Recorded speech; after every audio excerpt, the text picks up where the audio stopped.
All right, welcome to the channel. I have Steffon. Steffon here is going to be sharing his recovery journey. He was in the mentorship, and I'm super glad he's here. Steffon, welcome.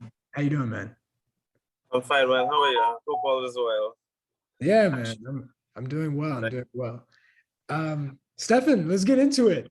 Tell the people listening, what were some of your biggest symptoms? I know what they were, but could you tell me what some of your Well, anxiety symptoms were? hands down, my biggest symptom was derealization. Mhm. That was like my major battle. I reached the point like I was so derealized, I didn't even know who I was, where I was, or like what was even reality right now. Like, am I living or am I dead? Sometimes that's how it was actually felt like. From the minute I wake up straight until I go to bed, that's just my day. That was my toughest, biggest thing. And when those panic attacks came in, it's like it just got more intense. Hmm. Like it flipped from 0 to 1,000 real quick. Yeah. And that there, coupled with the fear, those fearful, dreadful thoughts, and the what's the phrase I'm looking for? The irrational thoughts. Mhm. Those irrational thoughts was like, oh my god, Yeah. it was. So those I would say were my biggest challenge, and Right. I had to overcome. Yeah. And yeah, you're right. It's the irrational thoughts I find like that sometimes um fuels all of it. And how did all of it begin? Like how long ago, and how did it all start? Well, actually, how do I put this? This is like my second recovery journey, but Hmm. my final. Because when I was 14, I believe, I just was, 14, I was now going to high school. I would have got my first panic attack. I didn't know what was going on with me. I was in school by myself, walking across from one block to the other, and boom, this thing just hit me, and I was like, "Whoa, what's going on here? What's going on here?"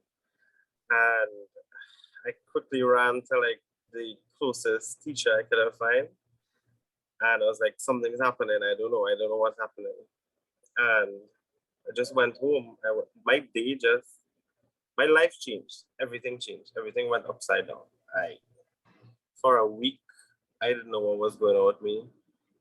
What the hell to say to people? They just ask why it's so quiet. What's going on? I don't know how to respond. Um, but then it took me about 3 years because where I'm from in Trinidad, they don't have much um, let's say psychologists or psychiatrists that are aware of the whole anxiety thing back then. This would have been like what, like 10, 12 years ago or more. So it was difficult until I actually found someone that told me, it's panic attack, it's anxiety. And I now had a slight idea what was going on. So it took me about another three years till I actually kind of sort of get a grasp on myself and things started to come back normal. But then it was at the beginning of 2020, I believe, yeah, just like boom, during the pandemic, I got this real terrifying panic attack while I was sitting watching TV for no random reason. I just got this panic attack and it flipped again and it went back. I felt like I was back when I was 13 or 14 and I was going through the same thing again until, well, I met you. Yeah. Now I'm back on track, back on this road to recovery, well recovered, and things are great now. But yeah, that's basically how it went. Right, right. And comparing the first time to the second time, when you got out the second time, you did mention that you knew it was a panic attack, but did you know how you came out of it the first time? No, Hmm. I don't know. I literally just went day by day, Yeah. just trying to fight it.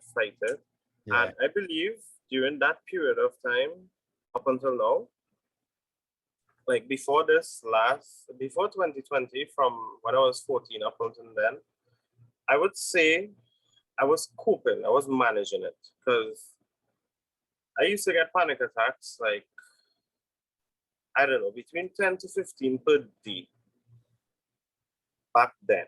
And then it lessened over the years, where I would get like 3 per year in the last set of years going forward.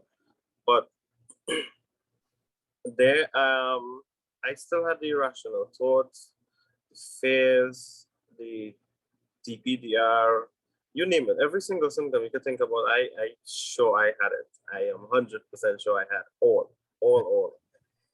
And I don't know how to explain, but it wasn't how I was responding now. But back then, I would just try to shove it in the back of my head Mhm. and try to sink the thoughts. But I was just bottling up, I guess, bottling everything up. Hmm. But now with your program, I learned how to respond to them. And now I'm actually facing it rather than running from it. Yeah. Yeah. Yeah. No, that's amazing. Yeah. A lot of people, I don't know if you remember this, Stefan, but like there was a lot of people in the program too that like they would say a lot of times, yo, I've came out of this before, but like Yeah. I'm back in and I don't know how I got myself out. And it's typically like when that happens, it's like they kind of got out of it unconsciously. But to me, I feel like they didn't really get out because they fell back in. And so the goal is to never Right. fall back in. And so now you're consciously responding, man. And so that's amazing to hear.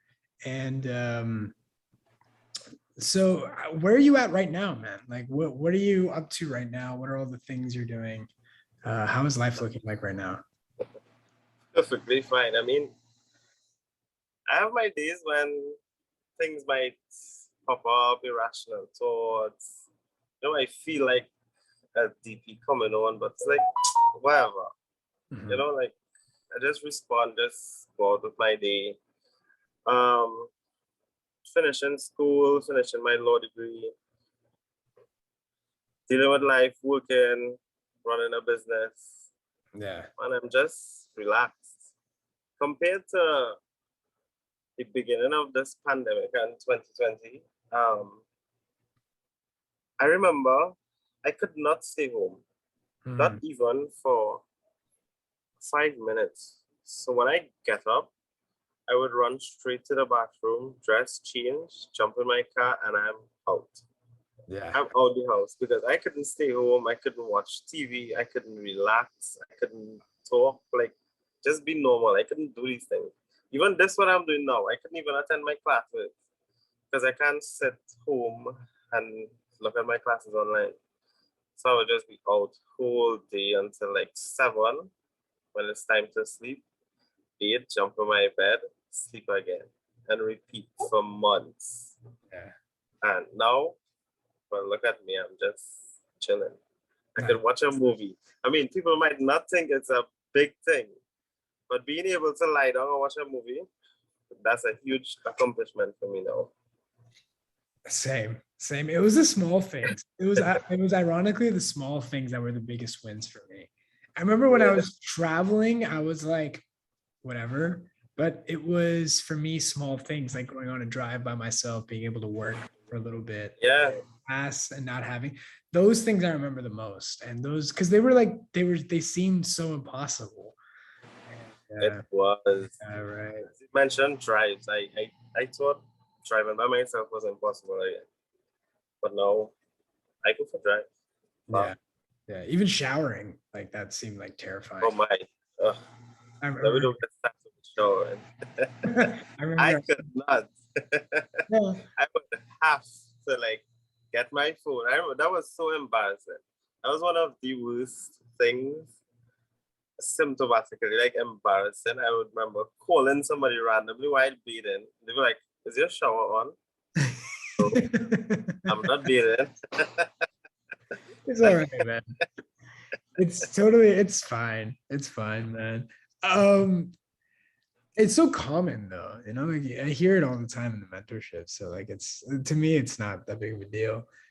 I'm curious with what was your turning point, Stefan? Like where did things really start clicking for you? Like what was those? Like I'm sure there wasn't one moment like that, but like could you describe some of the moments where like things were you were like, oh, okay, this is how it works. How was that experience for you? Well, honestly, I really thought things got so bad till I thought something was wrong with me in my house, well, with my parents' house where I live now.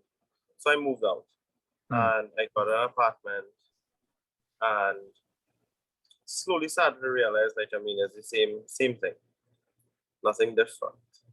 Um, but while I was there in the mentorship, I remember I would message Keely, or I would always be jumping on calls, can't wait for calls, you know, like every Wednesday, Thursday. I can't wait for calls. Mhm. And as Keely used to tell me, wait, respond correctly. Like, just don't worry about the detail, all disappear. And I could not believe a word Keely said. I was like, you're talking craziness, you're talking nonsense. It will never go. This here to stay, it will never go. And how it began recovering, like how I began recovering was like slowly, it was like a timeline. Like I respond correctly this day, and I'll be like, okay, I'm not gonna take tablets today.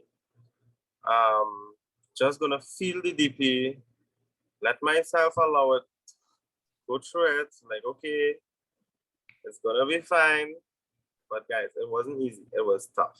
I mean, it was real tough. And then gradually it left. I just realized like, okay, we are buddies now. So I mean, we're gonna live and do this together. Yeah. And I there wasn't one point I could pinpoint that, you know, it went, Mhm. but man, I wow. Actually thinking about it now is like, wow, it was intense. But Yeah. after I would say like a period of 2 weeks responding correctly, it it decreased. Mhm.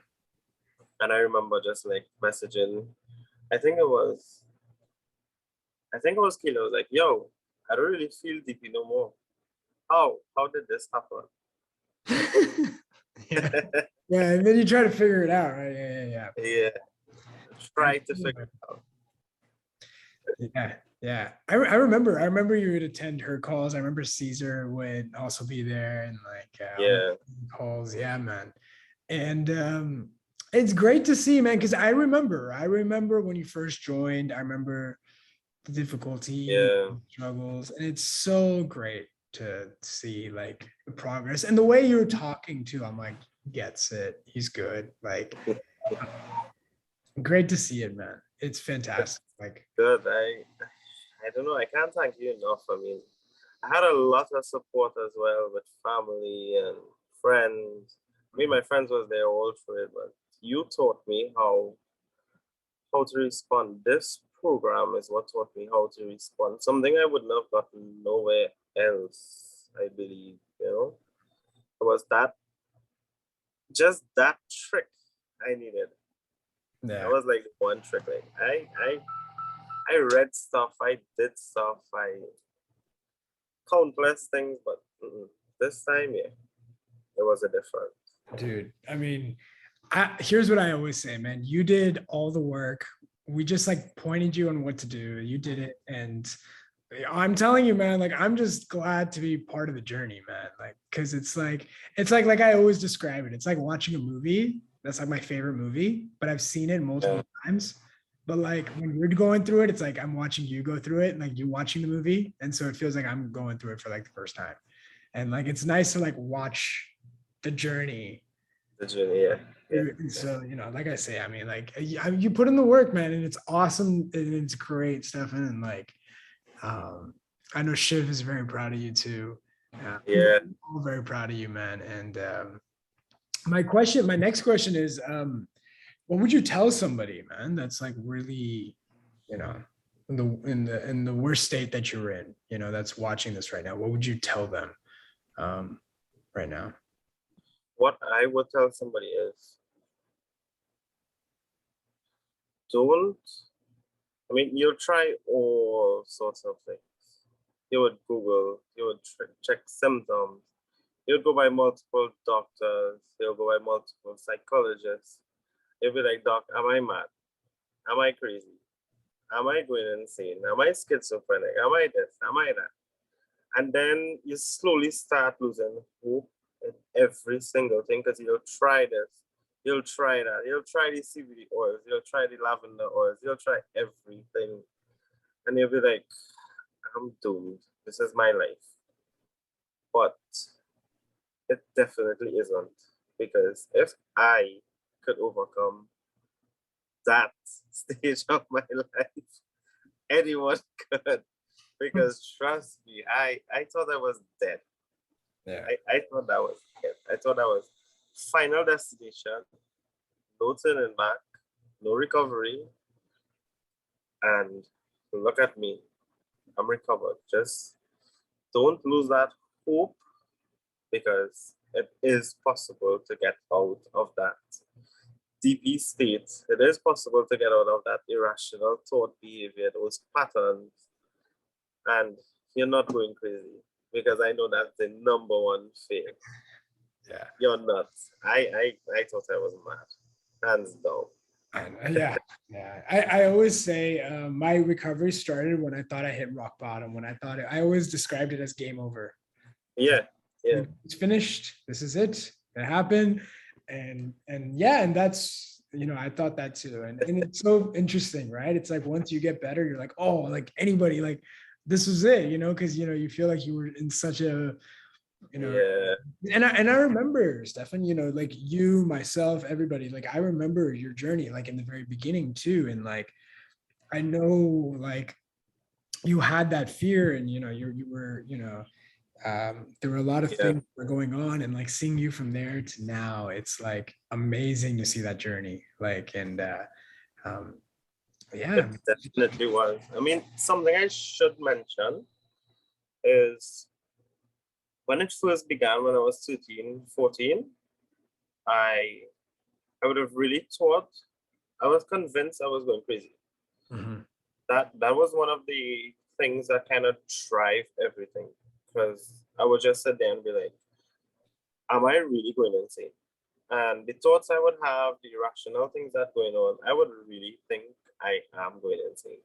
Mm-hmm. And then I got over that and I realized like I wasn't going insane. And then boom, in 2020, when this thing came back, that same cycle happened again. Am I going crazy? And I almost convinced myself again. And I did therapy sessions for months, spoke to like 6 different psychiatrists. I actually read what's called the DSM-5. Yeah. Cover, tried to self-diagnose myself after 6 psychologists told me, no, you're not insane. I was like, yes, I am going insane. I told this one psychologist, I was like, you are wrong. I think I am schizophrenic or I'm going to be schizophrenic, and you need to do your work properly. You're just not picking it up. I was convinced until, well, I just dealt with the irrational thoughts. Well, I'm telling you, I did the same thing, but I did it with actual doctors. I had a doctor that looked at me and he like looked at my chart and looked back at me and he's like, you don't look that sick. And I told him, I'm like, you're crazy. I want a different doctor. I literally told him that to his face. And that doctor, he was like, I'll get you another doctor, but you have to take this Ambien if you want. Like he didn't say it like that, but he was like, okay, but like I can get you another doctor, but I'm going to prescribe you an Ambien. Cause like, it was like an anti-anxiety thing.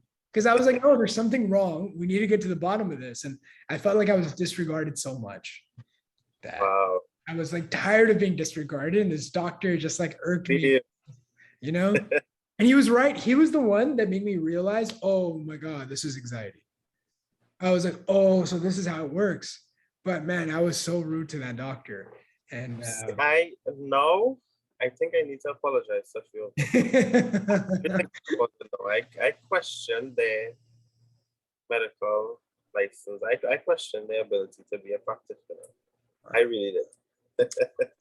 It's all right, man. You're better now, and you're helping a lot of people, man, by sharing your story. And it's amazing from my perspective, just to see from where you're on, you were, where you are. It's awesome, Steffon. I'm glad you joined, man. I'm glad you joined. I'm glad I get to be a part of it. Yeah. And now it's good. Now this won't be a problem again. Because you're done. This chapter's closed. It's moving on. Close. Anything else before we wrap up? Anything you want to share? Any last words of like inspiration or anything like that you would want to mention? I know you mentioned some already, but go ahead. Yeah, basically what I would say to others out there is really and truly, I know how exactly you feel, because I think I maybe touched on just like 5 or 6 of the symptoms, but I could call like 1,000+ symptoms I had. And if you reach out to me, I will tell you, yes, I had that. Yes, you had that. And there is hope. I really, really want you to know that. I don't know how much to express this, but I say this from the deepest my heart could find. Is like, you will recover. You can recover. It's not impossible. Every single symptom that you're experiencing now, it will come to an end. It definitely will. One day you'll just realize, you'll look back, you'll be like, wow, you really did say that. It will happen. So just don't lose hope, guys. Just keep there and just how to know how to respond to it, and not. My whole thing was not chasing after it, not fighting it back, but just letting it be. And by letting it be, it let go. Everything just let go. Yeah, that's basically my last words there. I love it, man. I love it. And yeah, dude, appreciate you hopping on the channel. And everybody, I hope you enjoy the video. And I'll see you in the next one. I'll see you guys in the next one. Definitely.